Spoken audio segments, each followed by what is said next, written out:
Nomor 3, mensyukuri apa yang diterima.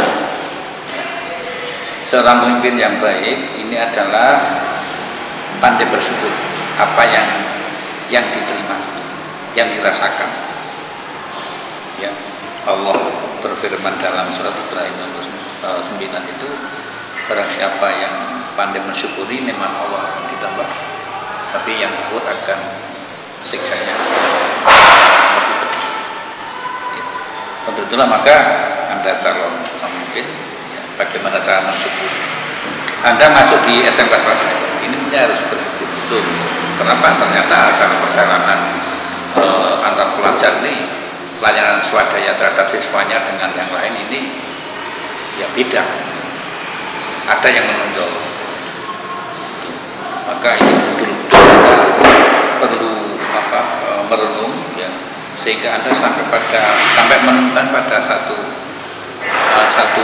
permasalahan yang Anda bersyukur belajar di swadaya ini. Meskipun awalnya ada yang tidak ingin masuk, tapi kenyataannya sekarang menjadi siswa swadaya, dan bersyukur lagi Anda terpilih menjadi anggota AKS, bersyukur lagi Anda menjadi pengurus, bersyukur lagi Anda menjadi ya ketua dan sebagainya. Ini yang pandai untuk kita syukur. Bukti kesyukuran itu ini ya harus dibuktikan dalam bentuk satu perbuatan, sehingga dari perbuatan atau program yang direncanakan itu sasarannya adalah membantu percepatan program pengembangan ketercapaian perkembangan sekolah itu. Kemudian yang keempat, wajib menegur pada teman sebaya. Ya, mestinya ini menegur. Sebelum menegur Anda introspeksi dulu, Anda sudah betul, ya sudah benar.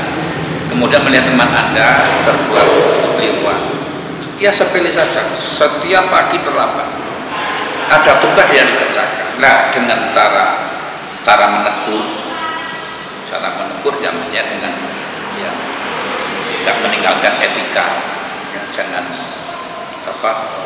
ini teman Anda kan teman sebaya, tapi kalau Anda melihat keliru, ya Anda akan berbuat benar, maka harus ditegakkan. Jadi kemungkaran itu harus ditegakkan. Itu. Kemudian yang keenam ini memberi support pada teman-temannya, baik secara umum maupun secara khusus. Umum dalam arti siswa pada umumnya, secara khusus di internal kepengurusan itu. Jadi Anda memposisikan diri menjadi orang yang sering menggerakkan, sering memberi motivasi, gitu. Jangan berposisi sebagai orang yang mendondoni, kalau Jawa, mendondoni. Ya, ini karakter seorang pemimpin adalah memberikan semangat pada yang lain. Dari semangat itulah akan muncul satu aktivitas yang bermanfaat. Kemudian yang ketujuh, pembinaan khusus. Ya, agendakan di unit Anda masing-masing.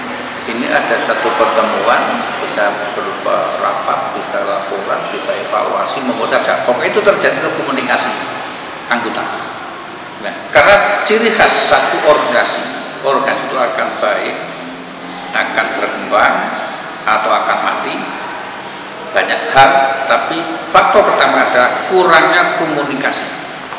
Kalau sudah kurang komunikasi, maka akan muncul satu kecurigaan. Nah, kalau sudah saling curiga, tidak usah diteruskan, mesti ada rusak. Untuk itulah maka agenda rapat rutin. Syukur dalam rapat itu Anda harus konfirmasi, mohon izin pada para pembina. Jangan sekali-kali Anda meninggalkan para pembina.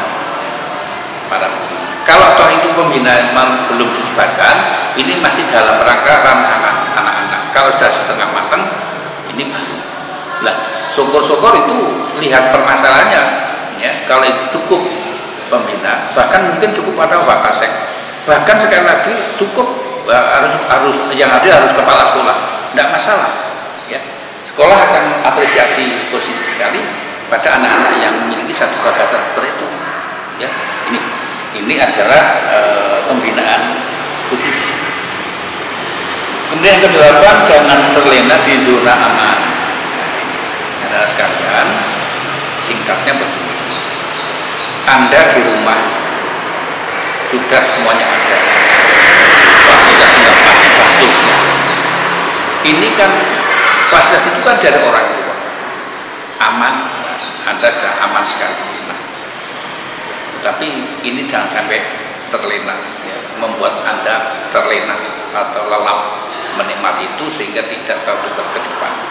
Ya, ini jangan sampai terlena di zona merah. Terus bagaimana? Ya tatap masa depan yang penuh tantangan, yang harus diperjuangkan dan penuh pengorbanan. Ini yang harus Anda siapin. Ya, ini latihan. Ya, Anda latihan.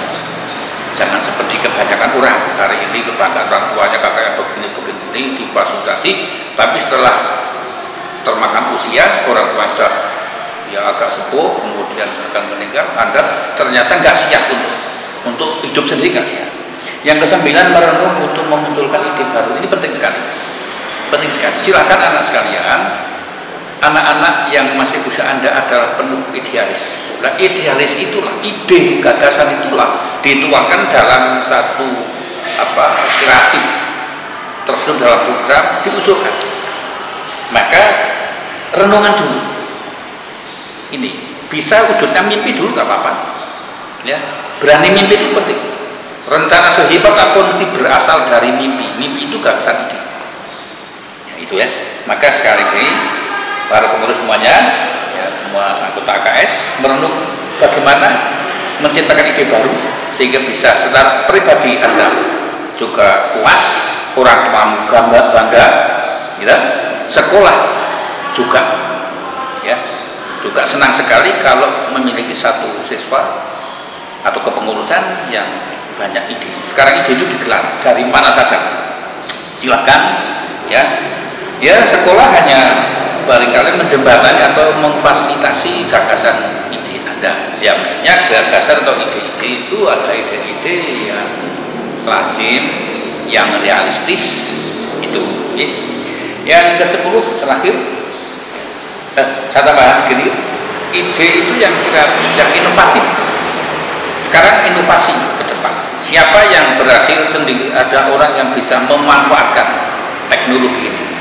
Sekarang tidak bisa dibendung, tidak bisa dilakukan. Kita tidak perlu disibukkan dengan HP yang seperti ini, isinya konten-konten yang negatif. Itu sudah nggak kelasnya kita. Gunakan HP ini untuk bisa memacu ya, memacu semangat, menggerakkan motivasi kalian sehingga dengan apa yang ada di HP itu ini akan bisa menjadikan satu mudah untuk maju. Ingat bahwa masa depan ada untuk generasi muda, bukan generasi tua. Terakhir, taat beribadah. Ini adalah landasan hidup ya. Kalau ingin hidupnya terarah, maka tekunlah dalam beribadah, karena ibadah itu adalah satu pendekatan kita pada yang Maha Kuasa, terutama pada hal yang di luar kemampuan kita. Di luar kemampuan kita masih banyak sekali, dan itu hanya bisa didekati dengan metode atau teknik strategi ibadah ya. Semakin banyak ibadah, semakin khusyuk, semakin dekat, maka semakin akan terbentang luas kemudahan-kemudahan. Semua kesulitan, kalau kita pasang dengan Allah, akan muncul satu kemudahan sebagai bentuk pendidikan karakter. Coba dipelajari PP 87 2016 ya, tolong, itu ada 18 ya, itu silahkan ada cari sendiri. Kemudian yang kedua, bagaimana kita menatap masa depan. Masa depan itu, ini yang pertama yang harus Anda siap adalah karakter itu sendiri, tadi sudah saya singgung itu. Yang kedua, skill, keterampilan. Anda jangan terpancing atau terikat oleh jurusan Anda ya, jangan terpancing